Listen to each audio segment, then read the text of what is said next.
Good morning dear students, જય હિન્દ. આપણે last લેક્ચરમાં ન્યુક્લિક એસિડ શરૂ કર્યું હતું. સ્ટુડન્ટ્સ, તમને કહી દઉં કે જે ન્યુક્લિક એસિડ ટોપિક છે ને એ 12થમાં પણ બહુ જ ઇમ્પોર્ટન્ટ છે. 12થમાં પણ જીનેટિક્સ આવે છે. તો નીટમાં આ ચેપ્ટરમાંથી ડીએનએ રિલેટેડ લગભગ 5 થી 6 ક્વેશ્ચન ફિક્સ હોય છે. તો તમને ખબર છે કે અત્યારે જે કન્ડિશન ચાલી રહી છે કે ભાઈ કોરોનાના કારણે લોકડાઉન છે, બરાબર, બધા જ ઘરે રહો છો. તો તમે અને તમારા ફ્રેન્ડ્સ કે જે લોકો અમારી સાથે હજુ જોઈન નથી થયા, તો તમારા ગ્રુપ પર જેટલા પણ તમારા ફ્રેન્ડ્સ છે જેમને નથી ખબર, તો તમે એ લોકોને મેસેજ પહોંચાડો કે ભાઈ અહીંયા રેગ્યુલર લેક્ચર સ્ટાર્ટ થઈ ગયા છે, રાઈટ. અને તમારો જો નીટનો ટાર્ગેટ હોય, તમારે હાયર સ્કોર ગેઇન કરવા હોય, તો તમારે રેગ્યુલર અત્યારથી સ્ટડી સ્ટાર્ટ કરી દેવી પડશે.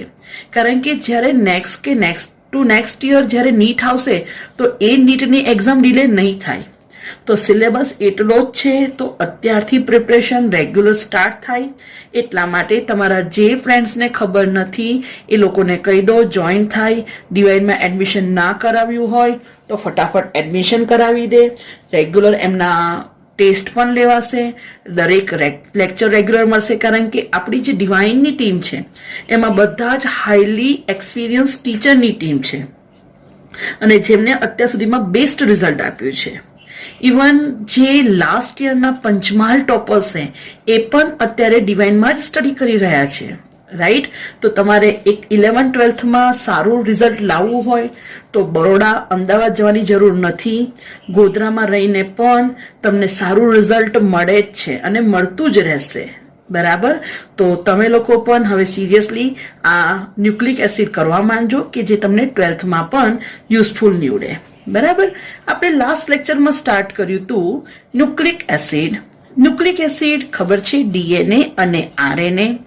એનું ફૂલ ફોર્મ છે deoxyribose nucleic acid, that is DNA, અને આરએનએ જેને કહેવાય રિબોઝ ન્યુક્લિક એસિડ. હવે ડીએનએ અને આરએનએ બંનેની વાત કરીએ તો આપણને ખબર છે કે બંને શું છે, બંને પોલીન્યુક્લિયોટાઇડ છે. શું છે? પોલીન્યુક્લિયોટાઇડ. હવે પોલીન્યુક્લિયોટાઇડની રચના જાણતા પહેલા, સમજતા પહેલા આપણે ન્યુક્લિયોટાઇડનો અભ્યાસ કરવો પડે. તો હું તમને પહેલા શીખવાડું છું કે ભાઈ ન્યુક્લિયોટાઇડ કેવી રીતે બને. તો જ્યારે ન્યુક્લિયોટાઇડની વાત કરીએ તો ન્યુક્લિયોટાઇડની રચનામાં 3 વસ્તુ હોય. પહેલું પેન્ટોઝ શર્કરા, ખબર છે ને, 5 કાર્બનયુક્ત શર્કરા. બીજું નાઇટ્રોજન બેઝ, ચક્રીય રચના છે. અને ત્રીજું ફોસ્ફોરિક એસિડ. હવે પેન્ટોઝ શર્કરાની વાત કરીએ તો આપણને ખબર છે કે જો ડીએનએ નું બંધારણ હોય તો કઈ પેન્ટોઝ શર્કરા હોય? ડીએનએ ના બંધારણમાં ડીઓક્સીરિબોઝ શર્કરા હોય. અને જો આરએનએ નું બંધારણ હોય તો કઈ શર્કરા હોય? રિબોઝ. આપણને એનું ચક્રીય રચના ખબર છે, પણ જસ્ટ ફોર યોર રિવિઝન કે પેન્ટોઝ શર્કરા પ્રથમ કાર્બન, બીજા નંબર પર HOH, ત્રીજા પર HOH, ચોથો H અને એની સાથે પાંચમો CH2OH, બરાબર. સેકન્ડ થિંગ આપણને ખબર છે કે રિબોઝ અને ડીઓક્સીરિબોઝ બંને હંમેશા જ્યારે ડીએનએ અને આરએનએ ની રચનામાં હોય તો કયા સ્વરૂપે હોય છે? બીટા ફોર્મમાં હોય છે. કયા ફોર્મમાં? બીટા ફોર્મમાં. તો તમે જોઈ શકો છો કે મેં અહીંયા એક ચક્રીય રચના દોરી છે અને હું આ બીજી દોરી રહી છું. એક શર્કરા ઓબ્વિયસલી ડીએનએ ની દોરી છે, મતલબ કે ડીઓક્સીરિબોઝ દોરી છે. તો બીજી શર્કરા મેં જે દોરી છે એ રિબોઝ શર્કરા. હવે તમને એવું થાય કે કઈ ડીઓક્સીરિબોઝ અને કઈ રિબોઝ, તો એના માટે તમને હિન્ટ આપેલી જ હતી કે ભાઈ જોવાનો કયો નંબર? સેકન્ડ નંબરનો કાર્બન. સેકન્ડ નંબરના કાર્બન પર જો OH હોય તો આપણને ખબર પડી જશે આ પેન્ટોઝ શર્કરા રિબોઝ. અને સેકન્ડ નંબરના કાર્બન પર ઓક્સિજન ઓછો થાય તો આ જે શર્કરા હશે એ કઈ શર્કરા? ડીઓક્સીરિબોઝ. બરાબર. તો આ ખ્યાલ આવી ગયો રિબોઝ અને ડીઓક્સીરિબોઝ. તો આ વાત થઈ પેન્ટોઝ શર્કરા, ધેટ ઇઝ રિબોઝ અને ડીઓક્સીરિબોઝ. તો જ્યારે ડીએનએ નું બંધારણ હોય તો કઈ શર્કરા હોય? ડીઓક્સીરિબોઝ. અને જ્યારે આરએનએ નું બંધારણ હોય તો કઈ શર્કરા હોય? રિબોઝ. હવે વાત આવે નાઇટ્રોજન બેઝ. તો નાઇટ્રોજન બેઝ શું છે? તો આપણને ખબર છે કે ચક્રીય રચના છે. હવે નાઇટ્રોજન બેઝના પ્રકાર આપણને ખબર છે કે નાઇટ્રોજન બેઝ બે રીતે હોય, કાં તો પ્યુરિન અને બીજો પ્રકાર છે પિરિમિડિન. પ્યુરિન આપણને ખબર છે કે જે બે રિંગ ધરાવે છે, જ્યારે પિરિમિડિન એક રિંગ ધરાવે છે. તો ફરી એકવાર આપણે રિવાઇઝ કરી લઈએ પિરિમિડિન. તો આ પિરિમિડિન એની બેઝિક રચના છે. તો આપણને ખબર છે કે બેન્ઝીન ચક્ર જેવી રચના હોય, 6 કાર્બન. એને લેબલિંગ કર્યું, પહેલું, બીજું, ત્રીજું, ચોથું, પાંચમું અને છઠ્ઠું. પહેલા અને ત્રીજા પર નાઇટ્રોજન બેઝ, બરાબર. અને એક છોડીને ડબલ બોન્ડ, બીજા ત્રીજા વચ્ચે, ચોથા પાંચમા અને પહેલા છઠ્ઠા. આપણે આ રચના સ્ટુડન્ટ્સ પહેલાના લેક્ચરમાં જોઈ ગયા છે સ્પેશિયલ, પણ જસ્ટ ફોર યોર રિવિઝન. હવે આ જે પિરિમિડિન છે એના વ્યુત્પન્નો, મતલબ કે પિરિમિડિનની રચનામાં જ કંઈક સમૂહો ઉમેરાય અને જે રચના બને છે, તો જેમ કે પિરિમિડિનની રચનામાં બીજા અને છઠ્ઠા નંબર પર જો ઓક્સિજન ઉમેરાય તો 2,6 ડાયઓક્સીપિરિમિડિન, તો એ કોનું બંધારણ થશે? યુરેસિલ. એવી જ રીતે યુરેસિલનું જે બંધારણ છે સેમ બંધારણ, પણ પાંચમા નંબરના કાર્બન પર જો મિથાઇલ સમૂહ હોય તો 5 મિથાઇલ યુરેસિલ એ કોનું બંધારણ છે? થાઇમિનનું બંધારણ. સેમ ધ્યાન રાખો કે બીજા પર ઓક્સી અને છઠ્ઠા પર એમિનો, બીજા પર ઓક્સી અને છઠ્ઠા પર એમિનો. તો આ જે રચના બને છે કોની? Cytosine, right. તો આ છે રચના થાઇમિન, આ યુરેસિલ અને આ સાઇટોસિન. અમુક સ્ટુડન્ટ આ આકૃતિને આમ પણ લખી શકે કે ભાઈ ચલો હું અહીંયા પહેલો, બીજો, ત્રીજો, ચોથો, પાંચમો અને છઠ્ઠો નંબર આપું તો પણ કોઈ વાંધો નથી, બરાબર. પણ ધ્યાન શું રાખવાનું કે ભાઈ પહેલા અને ત્રીજા પર નાઇટ્રોજન. જસ્ટ લાઈક તમે આ જ વસ્તુને આવી રીતે પણ ડ્રો કરી શકો, બરાબર. વસ્તુ સેમ જ રહેશે, પહેલો, બીજો, ત્રીજો, ચોથો, પાંચમો અને છઠ્ઠો, રાઈટ.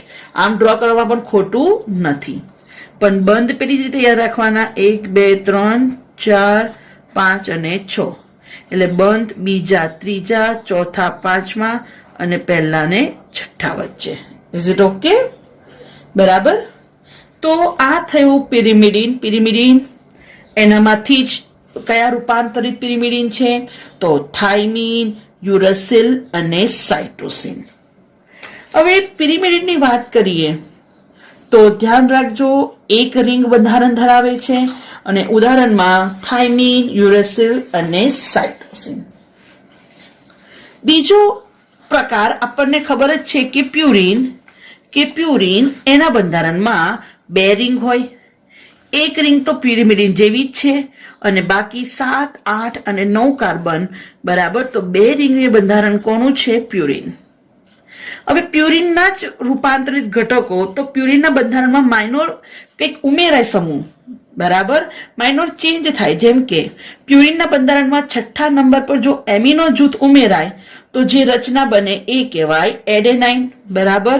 એટલે કે 6 એમિનો પ્યુરિન, તો એ કોનું બંધારણ? એડેનાઇન, બરાબર. એવી જ રીતે પ્યુરિનના બંધારણમાં બીજા પર એમિનો અને છઠ્ઠા પર ઓક્સી, મતલબ કે 2 એમિનો 6 ઓક્સી પ્યુરિન, એટલે કોનું બંધારણ? ગ્વાનિન, બરાબર. તો આ તમને બેઝિક બંધારણ શીખવાડ્યા પ્યુરિન અને પિરિમિડિન. ઓકે, હવે પ્યુરિન અને પિરિમિડિનના બંધારણ જોઈ ગયા, તો હવે આટલી તો ખબર પડી ગઈ કે ભાઈ જ્યારે આપણે વાત કરીએ પ્યુરિન, તો પ્યુરિનના ઉદાહરણમાં આવે એડેનાઇન અને ગ્વાનિન. અને પિરિમિડિનના ઉદાહરણમાં આવે સાઇટોસિન, થાઇમિન અને યુરેસિલ. હવે આમાંથી ધ્યાન શું રાખવાનું છે? તો જ્યારે તમે ડીએનએ ની વાત કરો તો ડીએનએ ની રચનામાં એડેનાઇન, ગ્વાનિન, સાઇટોસિન અને થાઇમિન હોય. ડીએનએ ની રચનામાં યુરેસિલ, નાઇટ્રોજન બેઝ ક્યારેય હોતો નથી. અને આરએનએ ની વાત કરીએ તો એની રચનામાં એડેનાઇન, ગ્વાનિન, સાઇટોસિન અને યુરેસિલ હોય છે. આરએનએ ની રચનામાં ક્યારેય થાઇમિન હોતો નથી. બરાબર. અને ફોસ્ફોરિક એસિડ તો ડીએનએ અને આરએનએ બંનેની રચનામાં હોય છે. તો આ ખાસ ધ્યાન રાખજો કે ભાઈ ન્યુક્લિયોટાઇડ એની રચનામાં બેઝિકલી 3 વસ્તુ હોય: પેન્ટોઝ શર્કરા, નાઇટ્રોજન બેઝ અને ફોસ્ફોરિક એસિડ. ડીએનએ ની રચનામાં કઈ શર્કરા? ડીઓક્સીરીબોઝ. આરએનએ ની રચનામાં કઈ શર્કરા? રિબોઝ શર્કરા. બરાબર. ડીએનએ બંધારણમાં કયો નાઇટ્રોજન બેઝ હોય છે? એ અથવા જી અથવા સી અથવા ટી. ડીએનએ માં યુરેસિલ હોતો નથી. અને સેમ વે આરએનએ માં થાઇમિન હોતો નથી. બરાબર. હવે થોડુંક આગળ જઈએ તો આ પત્યું બેઝિક ઇન્ફોર્મેશન. હવે વાત આવે ન્યુક્લિયોસાઇડ. તો કેવી રીતે પહેલું બને છે? એકચ્યુઅલી ન્યુક્લિયોટાઇડ બનતા પહેલા બને છે ન્યુક્લિયોસાઇડ. તો જે પેન્ટોઝ શર્કરા છે, પેન્ટોઝ શર્કરા એના પ્રથમ ક્રમના કાર્બન સાથે નાઇટ્રોજન બેઝ જોડાય છે. જે બંધથી જોડાય છે એ બંધને કહેવાય એન ગ્લાયકોસિડિક બંધ. શું કહેવાય? એન ગ્લાયકોસિડિક બંધ. અને આ જે રચના બની એને કહેવાય ન્યુક્લિયોસાઇડ. એટલે હવે એકદમ દિમાગમાં પરફેક્ટલી યાદ રાખજો કે ભાઈ ન્યુક્લિયોસાઇડ એટલે શું? તો ન્યુક્લિયોસાઇડ એટલે પેન્ટોઝ શર્કરા વત્તા નાઇટ્રોજન બેઝ. નાઇટ્રોજન બેઝ જોડાય છે કયા કાર્બન સાથે? પ્રથમ ક્રમના કાર્બન સાથે. અને જે બંધ બને છે એ બંધને શું કહેવાય? એન ગ્લાયકોસિડિક બંધ. એટલે હવે ક્વેશ્ચન આવે કે આ જે નાઇટ્રોજન બેઝ જોડાય છે તો શર્કરા કઈ? તો કોમન સેન્સ કે જો આરએનએ નું બંધારણ હશે તો કઈ શર્કરા? રિબોઝ. તો શું બનશે? રિબો ન્યુક્લિયોસાઇડ. અને જો ડીએનએ નું બંધારણ હશે તો શું બનશે? કઈ શર્કરા હશે એમાં? ડીઓક્સીરીબોઝ. અને શું બનશે? ડીઓક્સીરીબો ન્યુક્લિયોસાઇડ. ખબર પડી ગઈ? તો અહીંયા ધ્યાન શું રાખવાનું છે? ન્યુક્લિયોસાઇડ એટલે શું? તો પેન્ટોઝ શર્કરા વત્તા નાઇટ્રોજન બેઝ. કયા ક્રમના કાર્બન સાથે નાઇટ્રોજન બેઝ જોડાય છે? પ્રથમ ક્રમના કાર્બન સાથે જોડાય છે. બરાબર. ઓકે. હવે સ્ટુડન્ટ્સ, આ જે મેં દોર્યું છે એ થોડુંક એક્સ્ટ્રા છે, જસ્ટ ફોર યોર ઇન્ફોર્મેશન. આ વસ્તુ તમને એક્ઝામમાં પૂછાતી નથી, પણ મેં હમણાં જેમ લખ્યું કે ભાઈ પેન્ટોઝ શર્કરા સાથે નાઇટ્રોજન બેઝ જોડાય છે, તો અહીંયા તમને એક્ઝેક્ટલી બતાવ્યું છે કે ભાઈ ખરેખર ચક્રીય રચના કેવી રીતે જોડાય છે. જેમ કે આ પેન્ટોઝ શર્કરા છે, આ પણ પેન્ટોઝ શર્કરા છે. હવે સેકન્ડલી જોઈ લેવાનું કે ભાઈ બીજા નંબરના કાર્બન પર શું છે? તો એચ છે એટલે ખબર પડી ગઈ કે આ ડીઓક્સીરીબોઝ શર્કરા છે. અહીંયા પણ એચ છે એટલે આપણને આઈડિયા આવી ગયો કે આ ડીઓક્સીરીબોઝ શર્કરા છે. બરાબર. બીજું, પ્રથમ ક્રમના કાર્બન સાથે જોડાય છે નાઇટ્રોજન બેઝ. બરાબર. નાઇટ્રોજન બેઝ જોડાય છે કયા બંધથી? એન ગ્લાયકોસિડિક બંધ. કયું બંધ? એન ગ્લાયકોસિડિક બંધ. હવે આપણને ખબર છે કે જે પણ શર્કરા છે એનું બીટા સ્વરૂપ હોય છે, એટલે OH ઉપર અને H નીચે. જેમ કે અહીંયા લખ્યું છે OH ઉપર અને H નીચે. હવે આ નાઇટ્રોજન બેઝ જોડાયો છે. મેં અહીંયા એડેનિન ડ્રો કર્યું છે. તમે ચક્રીય રચના આમ દોરો કે આમ દોરો, સેમ વસ્તુ છે.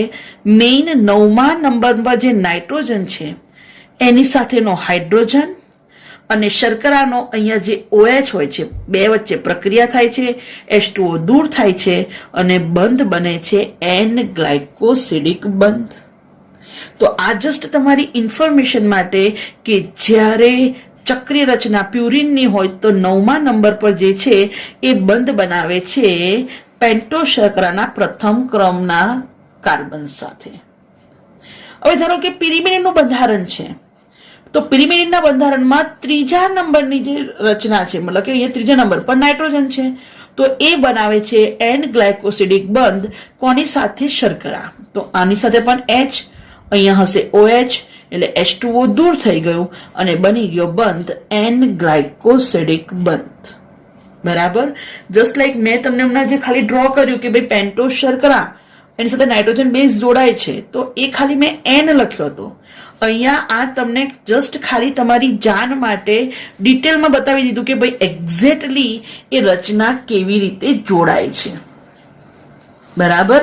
ઓકે, તો આ થઈ વાત ન્યુક્લિયોસાઇડની. હવે આ જે ન્યુક્લિયોસાઇડની વાત કરીએ, બરાબર, તો ખબર પડી ગઈ કે ભાઈ પેન્ટોઝ શર્કરા અને બીજું શું હોય? નાઇટ્રોજન બેઝ હોય. RNA નું બંધારણ હોય તો કઈ શર્કરા હોય? રિબોઝ. અને DNA નું બંધારણ હોય તો કઈ શર્કરા હોય? Deoxy ribose. બરાબર. હવે આ એક થોડુંક એડિશનલ કે જસ્ટ લાઈક સમજી લો કે હમણાં મેં તમને કીધું કે ભાઈ રિબો ન્યુક્લિયોસાઇડ કોને કહેવાય? તો રિબોઝ શર્કરા, બરાબર, અને નાઇટ્રોજન બેઝ હોય એને કહેવાય રિબો ન્યુક્લિયોસાઇડ. એટલે કોની રચનાની વાત આવે છે? RNA ની. બરાબર. હવે જ્યારે RNA ની રચનાની વાત આવે છે એટલે આપણને ખબર પડી જાય કે પેન્ટોઝ શર્કરા રિબોઝ. બીજી વસ્તુ, જ્યારે પણ આપણે જોઈએ કે ભાઈ RNA ની વાત કહે રચનાની, તો RNA ના બંધારણમાં પોલીન્યુક્લિયોટાઇડની એક જ શૃંખલા હોય, ધ્યાન રાખજો. બરાબર. ઓકે, હવે ન્યુક્લિયોસાઇડ કેવી રીતે બને છે? તમને જ કીધું કે ભાઈ પેન્ટોઝ શર્કરા અને નાઇટ્રોજન બેઝ જોડાય તો બને ન્યુક્લિયોસાઇડ. બરાબર. તો RNA ની રચનામાં રિબોઝ શર્કરા અને જો નાઇટ્રોજન બેઝ એડેનાઇન હોય તો જે રચના બને એને કહેવાય ન્યુક્લિયોસાઇડ. પણ નાઇટ્રોજન બેઝ એડેનાઇન છે તો એને શું કહેવાય? એડિનોસાઇન. શું કહેવાય? એડિનોસાઇન. જો શર્કરા હોય, રિબોઝ શર્કરા, અને એની સાથે નાઇટ્રોજન બેઝ ગ્વાનિન હોય તો આને શું કહેવાય? ગ્વાનોસાઇન. શર્કરા સાથે નાઇટ્રોજન બેઝ સાઇટોસિન હોય તો એને શું કહેવાય? સાઇટોસિન. અને શર્કરા સાથે યુરેસિલ હોય નાઇટ્રોજન બેઝ તો એને કહેવાય યુરિડીન. શું કહેવાય એને? યુરિડીન. આ મેં કોની વાત કરી? ન્યુક્લિયોસાઇડ. ન્યુક્લિયોસાઇડ ખરા, પણ કયા ન્યુક્લિયોસાઇડ? રિબો ન્યુક્લિયોસાઇડ. કોની વાત કરી? રિબો ન્યુક્લિયોસાઇડ. જેની રચનામાં શું હોય? પેન્ટોઝ શર્કરા અને નાઇટ્રોજન બેઝ. હવે જો ડીઓક્સી રિબો ન્યુક્લિયોસાઇડની વાત હોય તો આપણને ખબર પડી જાય કે ભાઈ પેન્ટોઝ શર્કરા હશે એ કઈ હશે? Deoxy ribose.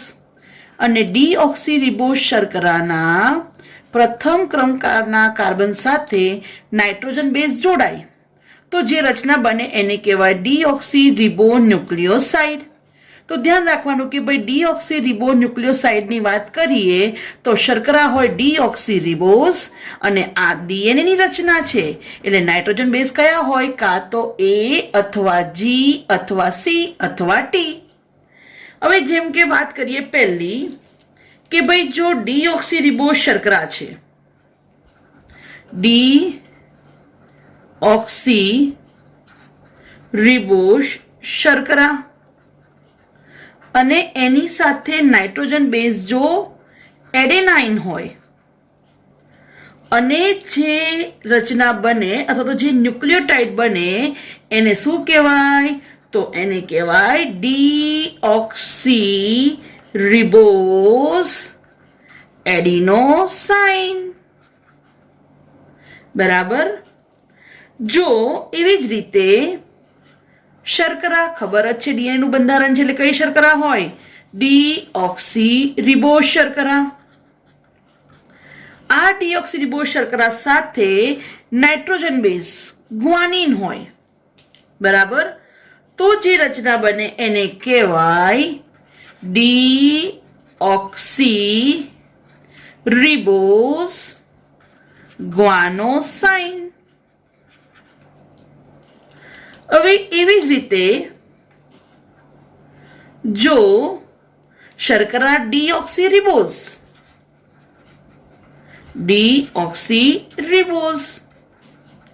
અને નાઇટ્રોજન બેઝ સાઇટોસિન હોય, સી મીન્સ સાઇટોસિન, તો જે રચના બને અથવા તો જે ન્યુક્લિયોસાઇડ બને એને કહેવાય ડીઓક્સી રિબોઝ સાઇટિડીન.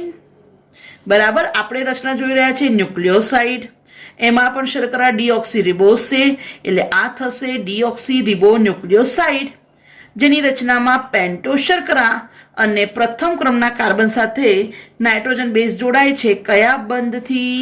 એન ગ્લાયકોસિડિક બંધ. અને જે રચના બની એને કહેવાય ડીઓક્સી રિબો ન્યુક્લિયોસાઇડ. સેમ એવી જ રીતે જો ડીઓક્સી રિબોઝ શર્કરા હોય અને એના પ્રથમ ક્રમના કાર્બન સાથે થાઇમીન નાઇટ્રોજન બેઝ જોડાય તો જે રચના બને એને કહેવાય ડીઓક્સી રિબોઝ થાઇમિડીન. ધ્યાન રાખ્યું ને કે અહીંયા ક્યાંય કોઈ જગ્યા પર યુરેસિલ નથી, બીકોઝ આ કોનું સ્ટ્રક્ચર છે? ડીએનએ નું. તો આ વાત થઈ ડીઓક્સી રિબો ન્યુક્લિયોસાઇડ, જેમાં પેન્ટોઝ શર્કરા કઈ? ડીઓક્સી રિબોઝ અને નાઇટ્રોજન બેઝ એ અથવા જી અથવા સી અથવા ટી હોય, બરાબર? ચલો હવે એક સ્ટેપ આગળ જઈએ. ન્યુક્લિયોસાઇડ આવડી ગયું ને બધાને? દિમાગમાં ફિટ કરી દેજો, પેન્ટોઝ શર્કરા અને નાઇટ્રોજન બેઝ એટલે કોની રચના? ન્યુક્લિયોસાઇડ. કોની રચના? ન્યુક્લિયોસાઇડ, બરાબર? હવે આગળ જઈએ કે જસ્ટ લાઈક હવે પેન્ટોઝ શર્કરા છે, બરાબર? પ્રથમ ક્રમના કાર્બન સાથે નાઇટ્રોજન બેઝ છે, બંધ તો ખબર જ છે, એન ગ્લાયકોસિડિક બંધ. અને પાંચમા ક્રમના ફોસ્ફરસ કાર્બન સાથે, પાંચમું કાર્બન એની સાથે જોડાય છે ફોસ્ફરસ. જે બંધ બને છે એ કહેવાય એસ્ટર બંધ. તો આ જે રચના બને છે એને કહેવાય ન્યુક્લિયોટાઇડ. શું કહેવાય? ન્યુક્લિયોટાઇડ, બરાબર? તો અગેન આપણે જોઈ લઈશું ન્યુક્લિયોટાઇડ ની વાત કરીએ તો હમણાં જેવી રીતે આપણે ન્યુક્લિયોસાઇડ નું જોયું, સેમ આ વસ્તુ કોના માટે જોવાની? ન્યુક્લિયોટાઇડ. જેમ કે કોની વાત કરીએ છીએ? આરએનએ. તો આરએનએ રિબો ન્યુક્લિયોટાઇડ કેવી રીતે બને? તો મેં તમને હમણાં જ કીધું કે ભાઈ રિબોઝ પેન્ટોઝ શર્કરા, નાઇટ્રોજન બેઝ અને ફોસ્ફરસ. શર્કરા આરએનએ ની રચના હોય એટલે રિબોઝ શર્કરા હોય અને નાઇટ્રોજન બેઝ એ અથવા જી અથવા સી અથવા યુ. આમાં શું ના હોય? થાઇમીન ના હોય. સમજણ પડી ને? ઓકે, હવે આ જ રિબોઝ શર્કરા એની સાથે નાઇટ્રોજન બેઝ એડેનાઇન અને ફોસ્ફેટ જોડાય તો બને રિબો ન્યુક્લિયોટાઇડ. પણ નાઇટ્રોજન બેઝ એડેનિન છે એટલે એને કહેવાય એડિનાઇલેટ અથવા એને કહેવાય એડિનિલિક એસિડ અથવા એને જ કહેવાય એડિનોસાઇન મોનોફોસ્ફેટ. કેમ? તો જુઓ, પેન્ટોઝ શર્કરા કઈ? રિબોઝ. પેન્ટોઝ શર્કરા કઈ? રિબોઝ. ચલો પ્રથમ ક્રમ સાથે શું જોડાયું? Nitrogen base. કયો બંધ? એન ગ્લાયકોસિડિક બંધ. પાંચમા નંબરના કાર્બન સાથે શું જોડાયું? ફોસ્ફરસ. કયો બંધ? એસ્ટર બંધ. કયો બંધ? એસ્ટર બંધ. બરાબર. તો પેન્ટોસ શર્કરાના પ્રથમ ક્રમ સાથે નાઇટ્રોજન બેઝ અને પાંચમા પર ફોસ્ફરસ જોડાય છે એસ્ટર બંધથી. તો હવે જે રચના બની એને કીધું રિબોન્યુક્લિયોટાઇડ. અહીંયા નાઇટ્રોજન બેઝ એડેનાઇન છે અને તમે જુઓ અહીંયા એક જ ફોસ્ફેટ જોડાયો એટલા માટે એને કીધું એએમપી એડિનોસાઇન મોનો. મોનો મતલબ એક ફોસ્ફેટ. એવું જ શર્કરા સાથે જો નાઇટ્રોજન બેઝ ગ્વાનિન હોય, પેન્ટોસ શર્કરા કઈ? રિબોઝ, એને કહેવાય ગ્વાનાલેટ અથવા ગ્વાનિલિક એસિડ. બરાબર. અને તમે જુઓ એક જ ફોસ્ફેટ જોડાય છે તો એને કહેવાય ગ્વાનોસાઇન મોનોફોસ્ફેટ. સેમ એવું જ પેન્ટોસ શર્કરા અને ફોસ્ફરસ અને નાઇટ્રોજન બેઝ સી સાઇટોસિન હોય તો એને કહેવાય સાઇટીડિલેટ અથવા સાઇટીડિલિક એસિડ. તમે જોઈ શકો છો કે નાઇટ્રોજન બેઝ સાઇટોસિન અને એક જ ફોસ્ફેટ છે એટલે એને કહેવાય સાઇટીડીન મોનોફોસ્ફેટ. અને સેમ આ જ શર્કરા સાથે શર્કરા રિબોઝ, નાઇટ્રોજન બેઝ યુરેસિલ અને પાંચમા નંબર પર ફોસ્ફરસ, તો જે રચના બને એને કહેવાય યુરિડિલેટ અથવા યુરિડિલિક એસિડ અથવા એને જ કહેવાય યુરેસ્ડિન મોનોફોસ્ફેટ. જો હવે વાત કરીએ ડીઓક્સી રિબોન્યુક્લિયોટાઇડ. તો ડીઓક્સી રિબોન્યુક્લિયોટાઇડ કેવી રીતે બને? તો પેન્ટોસ શર્કરા એના પ્રથમ ક્રમના કાર્બન સાથે જોડાય નાઇટ્રોજન બેઝ અને પાંચમા ક્રમના કાર્બન સાથે જોડાય ફોસ્ફરસ. કયા બંધથી? એસ્ટર બંધ. અને જે રચના બને એને કહેવાય એકચ્યુઅલી ન્યુક્લિયોટાઇડ. અહીંયા શર્કરા ડીઓક્સી રિબોઝ છે તો આને કહેવાય ડીઓક્સી રિબોન્યુક્લિયોટાઇડ. તો ધ્યાન રાખજો ડીઓક્સી રિબોન્યુક્લિયોટાઇડ એની રચનામાં શું હોય? ડીઓક્સી રિબોઝ શર્કરા, નાઇટ્રોજન બેઝ અને ફોસ્ફેટ. હવે જેમ કે નાઇટ્રોજન બેઝ તરીકે એડેનાઇન હોય તો શર્કરા deoxyribose, nitrogen base adenine અને જો ફોસ્ફેટ હોય તો જે રચના બને એને શું કહેવાય? અથવા તો જે ન્યુક્લિયોટાઇડ બને એને શું કહેવાય? ડીઓક્સી એડિનાઇલેટ અથવા એને કહેવાય ડીઓક્સી એડિનિલિક એસિડ. શું કહેવાય? Deoxyadenylic acid. હવે સમજી લો કે શર્કરા ડીઓક્સી રિબોઝ જ છે, નાઇટ્રોજન બેઝ શું છે? ગ્વાનિન. બરાબર. અને મતલબ કે પાંચમા ક્રમ સાથે જોડાય ફોસ્ફેટ. જુઓ પેન્ટોસ શર્કરા પ્રથમ ક્રમ સાથે નાઇટ્રોજન બેઝ ગ્વાનિન અને પાંચમા ક્રમના કાર્બન સાથે જો ફોસ્ફરસ જોડાય કયા બંધથી? મેં તમને હમણાં જ કીધું એસ્ટર બંધથી. રાઈટ. તો જે રચના બને એને કહેવાય ડીઓક્સી ગ્વાનાલેટ અથવા એને કહેવાય ડીઓક્સી ગ્વાનિલિક એસિડ. શું કહેવાય એને? Deoxyguanylic acid. એવી જ રીતે જો ડીઓક્સી રિબોઝ શર્કરા સાથે નાઇટ્રોજન બેઝ સાઇટોસિન હોય અને ફોસ્ફેટ પાંચમા ક્રમના કાર્બન સાથે જોડાય. રાઈટ. જુઓ પેન્ટોસ શર્કરા ડીઓક્સી રિબોઝ પ્રથમ ક્રમના કાર્બન સાથે નાઇટ્રોજન બેઝ કયો? સાઇટોસિન અને પાંચમા ક્રમના કાર્બન સાથે ફોસ્ફરસ. બરાબર. કયા બંધથી? એસ્ટર બંધથી. તો હવે જે રચના બને એને કહેવાય ડીઓક્સી સાઇટીડીન. બરાબર. અથવા આને જ કહેવાય ડીઓક્સી સાઇટીડિલિક એસિડ. બરાબર. અને જો ડીઓક્સી રિબોઝ શર્કરા, આપણને ખબર જ છે, આપણે ડીએનએ નું બંધારણ જોઈ રહ્યા છીએ. ડીએનએ ના બંધારણમાં પણ આપણે ન્યુક્લિયોટાઇડ જોઈ રહ્યા છીએ. ન્યુક્લિયોટાઇડની રચનામાં આપણને ખબર જ છે, પેન્ટોઝ શર્કરા, નાઇટ્રોજન બેઝ અને ફોસ્ફરસ હોય. તો શર્કરા ફિક્સ જ છે, ડીઓક્સી રિબોઝ. નાઇટ્રોજન બેઝ એ અથવા જી અથવા સી અથવા ટી હોઈ શકે. અને 5મા ક્રમના કાર્બન સાથે ફિક્સ જ છે શું? ફોસ્ફરસ. રાઈટ. તો હવે જે રચના બની એને કહેવાશે ડીઓક્સી થાઇમિડીન અથવા એને કહેવાશે ડીઓક્સી થાઇમિડિલિક એસિડ. ક્લિયર?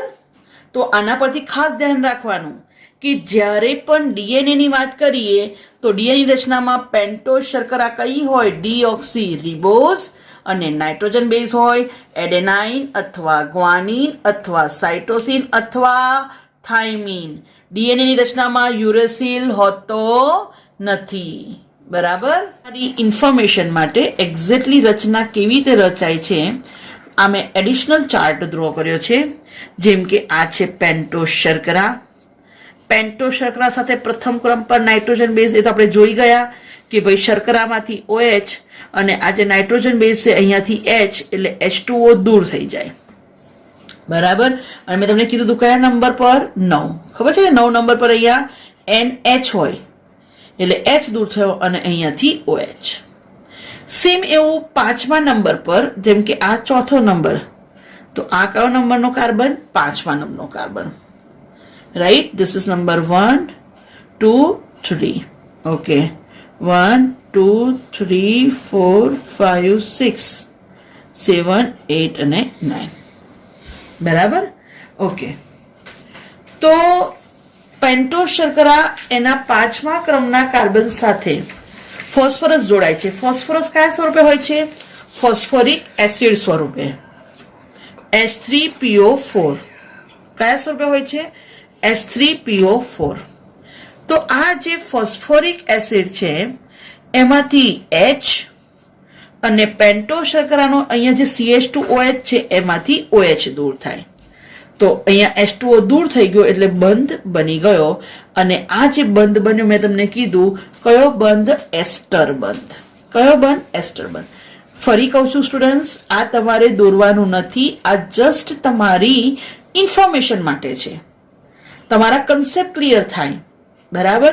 કે ભાઈ હા ખરેખર પેન્ટોઝ શર્કરા આખી ચક્રી રચના તમે જોઈ રહ્યા છો કે ભાઈ ખરેખર નાઇટ્રોજન બેઝ કેવી રીતે જોડાય અને ખરેખર ફોસ્ફરસ કેવી રીતે જોડાય. તો મેં તમને એકદમ સિમ્પલ કહી દીધું કે અહીંયાથી પણ H2O દૂર થાય અને અહીંયાથી પણ H2O દૂર થાય અને બંધ રચાય. પ્રથમ ક્રમ સાથે જોડાય નાઇટ્રોજન બેઝ. કયો બંધ? એન ગ્લાયકોસિડિક બંધ. આ પૂછાયેલો ક્વેશ્ચન છે નીટમાં. અને 5મા ક્રમ સાથે જોડાય ફોસ્ફરસ અને કયા બંધથી? એસ્ટર બંધથી. રાઈટ? તો આ વાત થઈ આપણી ન્યુક્લિયોસાઇડ અને ન્યુક્લિયોટાઇડની. બરાબર? હવે થોડુંક આગળ જઈએ તો ન્યુક્લિયોસાઇડ અને ન્યુક્લિયોટાઇડની વાત કરી તો હવે બે ન્યુક્લિયોટાઇડ જોડાય તો જે રચના બને એને કહેવાય ડાયન્યુક્લિયોટાઇડ. તો હવે હું તમને થોડુંક આગળ લઈ જાઉં અને ડાયન્યુક્લિયોટાઇડ દોરતા શીખવાડું. તો જેમ કે આ પેન્ટોઝ શર્કરા પ્રથમ ક્રમના કાર્બન સાથે નાઇટ્રોજન બેઝ, 5મા પર ફોસ્ફરસ. તો આવા બે સરખા કે ભિન્ન ન્યુક્લિયોટાઇડ જોડાય. કેવી રીતે જોડાય એ મેઇન પોઈન્ટ છે. તો પહેલા ન્યુક્લિયોટાઇડનો ત્રીજો બીજા ન્યુક્લિયોટાઇડના 5મા ક્રમના ફોસ્ફરસ સાથે જોડાય. આ 5મો નંબર, આ ત્રીજો. અને જે બંધ બને છે ધેટ ઇઝ ફોસ્ફો ડાય એસ્ટર બંધ. બરાબર? કયો બંધ? ફોસ્ફો ડાયસ્ટર. કેમ? તો જુઓ, આ ફોસ્ફરસ અહીંયા એક બંધ જોડાય જ છે. કયો બંધ? એસ્ટર. અને અગેન અહીંયા બીજો એસ્ટર બંધ બને છે. તો ફોસ્ફરસની સાથે બે એસ્ટર છે એટલા માટે ફોસ્ફો ડાય એસ્ટર બંધ કહેવાય. તો આ જે રચના બની એને કહેવાય, શું કહેશો? બોલો. ડાય ન્યુક્લિયોટાઇડ. શું કહેવાય? ડાય ન્યુક્લિયોટાઇડ. હવે સમજી લો કે આવી રીતે બધા બહુ ન્યુક્લિયોટાઇડ જોડાય.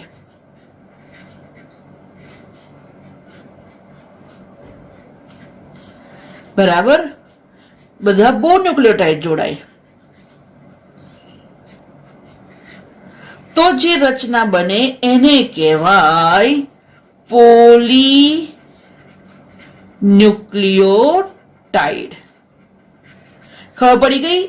એક જ ન્યુક્લિયોટાઇડ પહેલા આપણે દોર્યો એક, જેમ કે આ એક ન્યુક્લિયોટાઇડ છે. બે ન્યુક્લિયોટાઇડ જોડાયા તો બન્યું ડાયન્યુક્લિયોટાઇડ, અને બધા બહુ ન્યુક્લિયોટાઇડ જોડાયા તો બન્યું પોલીન્યુક્લિયોટાઇડ. શું બને? પોલીન્યુક્લિયોટાઇડ. બરાબર? તો ખાસ ધ્યાન રાખજો સ્ટુડન્ટ્સ કે જે આરએનએ ની રચનાની વાત કરીએ તો આરએનએ ની રચનામાં આવી પોલીન્યુક્લિયોટાઇડની એક જ શૃંખલા હોય. બરાબર? અને ડીએનએ ની વાત કરીએ તો ડીએનએ માં આવી પોલીન્યુક્લિયોટાઇડ શૃંખલા બે હોય. એ પરસ્પર જોડાય છે કેવી રીતે હું હમણાં તમને સમજાવું છું. તો આ ક્લિયર થઈ ગયું કે આરએનએ ની રચનામાં શું હોય? એક જ પોલીન્યુક્લિયોટાઇડની શૃંખલા હોય. બીજી વસ્તુ, જ્યારે આખી પોલીન્યુક્લિયોટાઇડ શૃંખલા દોરીએ છે, હવે ધારો કે સમજી લો કે હું આર લખું છું એટલે ખબર પડી ગઈ કે રિબોઝ શર્કરા છે, તો અહીંયા થાઇમિન નાઇટ્રોજન બેઝ આવે નહીં. તો આવી બધી બહુ ન્યુક્લિયોટાઇડ જોડાય અને જે લાંબી શૃંખલા બનાવે ધેટ ઇઝ પોલીન્યુક્લિયોટાઇડ. પોલીન્યુક્લિયોટાઇડની એક જ શૃંખલા હોય અને રિબોઝ શર્કરા હોય તો કોનું બંધારણ? આરએનએ. અને આવી પોલીન્યુક્લિયોટાઇડની બે શૃંખલા હોય તો કોનું બંધારણ બને? ડીએનએ નું. હવે જે પોલીન્યુક્લિયોટાઇડ શૃંખલા બને છે એમાં હું તમને એક મસ્ત ઇમ્પોર્ટન્ટ વસ્તુ કહું તો જેમ કે જે પહેલો ન્યુક્લિયોટાઇડ છે, પહેલા ન્યુક્લિયોટાઇડનો આ 5મા નંબરનો ફોસ્ફેટ મુક્ત છે એટલે આને કહેવાય 5' છેડો. તો છેલ્લો ન્યુક્લિયોટાઇડ એનો કયો નંબર ફ્રી છે? ત્રીજો. આને કહેવાય 3' છેડો. એટલે કોઈ પણ શૃંખલામાં બે એન્ડ હોય, 5' અને 3'. ખબર પડી ગઈ? કારણ કે મેઇન કોણ જોડાય છે? ત્રીજો અને 5મો. તો જ્યારે 5મા નંબર પર મુક્ત હોય, કશું જોડાયું નથી, તો એને કહેવાય 5'. જુઓ અહીંયા ત્રીજો 5મો જોડાયા, ત્રીજો 5મો, 3' 5' જોડાયા, 3' 5' જોડાયા. બરાબર? અને અહીંયા કયો મુક્ત છે? 3' છેડો. બરાબર? તો આ વાત થઈ ગઈ પોલીન્યુક્લિયોટાઇડ. બરાબર? તો મેં તમને બેઝિક ન્યુક્લિયોટાઇડ સમજાવ્યું, ડાયન્યુક્લિયોટાઇડ સમજાવ્યું, પોલીન્યુક્લિયોટાઇડ. આવું જ એક એડિશનલ તમારા માટે છે, એક્સ્ટ્રા નોટ્સ છે, નીટ પર્પઝ. જ્યારે હું ડબલ સ્ટાર કરું એટલે સમજી લેવાનું કે નીટ પર્પઝ તમારી બુકમાં નથી. તો એવી જ રીતે જેને આપણે કોષનું શક્તિ ચલન કહીએ છીએ, ખબર છે ને? ATP, adenosine triphosphate. ઓકે, ધારો કે હું એમ કહું કે સ્ટુડન્ટ્સ કાલે મારા માટે 10 તોલા સોનું લેતા આવજો ને, તો બધા હસશે. કેમ? મેડમ 10 કેળા થોડી મંગાયા છે, એટલે કોઈ મારા માટે 10 તોલા સોનું લાવશે નહીં. અથવા હું કહું કે ભાઈ કમ્પલસરી લાવવાનું જ છે, એટલે તમે તૈયારીમાં આવશો. મેડમ શું આપો? રૂપિયા આપો. કેમ? કારણ કે જ્યારે તમે કોઈ પણ વસ્તુ ખરીદવા જાઓ છો તો તમારે રૂપિયા જોઈએ. કોઈ એવું તો દિલદાર હોય નહીં ને કે ચલો મારી જોડે 15 તોલા સોનું વધારાનું છે, હું એમને આપી દઉં કોઈને. ના. કેમ? તમે એને આપશો તો પણ તમે સામે શું લેશો? રૂપિયા. તો જેવી રીતે આપણે જે લેવડ દેવડ કરીએ છીએ, આપણું ચલન છે રૂપિયો. એવી જ રીતે કોષમાં જે પણ શક્તિની લેવડ દેવડ થાય છે એ એટીપી, મતલબ કે શક્તિનું ચલન કોણ છે? ATP, adenosine triphosphate. એડિનોસાઇન ટ્રાયફોસ્ફેટની વાત કરીએ તો એની રચનામાં હોય છે નાઇટ્રોજન બેઝ કયો, ખબર પડી ગઈ નામ પ્રમાણે, એડિનાઇન. શર્કરા રિબોઝ, તો રિબોઝ શર્કરાના પ્રથમ ક્રમ સાથે જોડાય છે નાઇટ્રોજન બેઝ એડેનાઇન. હવે સમજી લો કે એની સાથે જો એક જ ફોસ્ફેટ જોડાય તો જે રચના બને એને કહેવાય AMP, એડિનોસાઇન મોનો, મતલબ એક ફોસ્ફેટ. બરાબર. હવે જો એની સાથે બે ફોસ્ફેટ જોડાય તો જે રચના બને એને કહેવાય ADP, એડિનોસાઇન ડાયફોસ્ફેટ. શું કહેવાય આને? એડિનોસાઇન ડાયફોસ્ફેટ. બરાબર. અને જો 3 ફોસ્ફેટ જોડાય તો જે રચના બને એને કહેવાય એડિનોસાઇન ટ્રાયફોસ્ફેટ. બરાબર. અને 1 by 1 જ્યારે ફોસ્ફેટ વચ્ચેનો બંધ તૂટે ત્યારે શક્તિ મુક્ત થાય છે અને ત્યારે તમને કાર્ય કરવા માટે શક્તિ મળે છે. બરાબર. તો આ વાત થઈ એટીપીની. બરાબર સ્ટુડન્ટ્સ, આ એક્સ્ટ્રા ઇન્ફોર્મેશન હતી. તમારે તો અત્યારે ખાસ આ ધ્યાન રાખવાનું છે કે ન્યુક્લિયોસાઇડ કોને કહેવાય, ન્યુક્લિયોટાઇડ કોને કહેવાય, ડાયન્યુક્લિયોટાઇડ અને પોલીન્યુક્લિયોટાઇડ. બરાબર. ઓકે, હવે હું તમને નેક્સ્ટ લેક્ચરમાં ડીએનએ વિશે સમજાવીશ. સ્ટુડન્ટ્સ, તમને મારું લેક્ચર ગમ્યું હોય તો લાઈક કરજો, કમેન્ટ્સ કરજો અને સબસ્ક્રાઇબ કરજો મારી ચેનલને. અને ફરી એકવાર યાદ કરાવું કે ડિવાઇન સાયન્સ એકેડેમી સ્ટાર્ટ થઈ ચૂક્યું છે. તો તમારે જો નીટ જીમાં બેસ્ટ રિઝલ્ટ લાવવું હોય તો વહેલી તકે ડિવાઇનમાં એડમિશન લઈ લો. Thank you.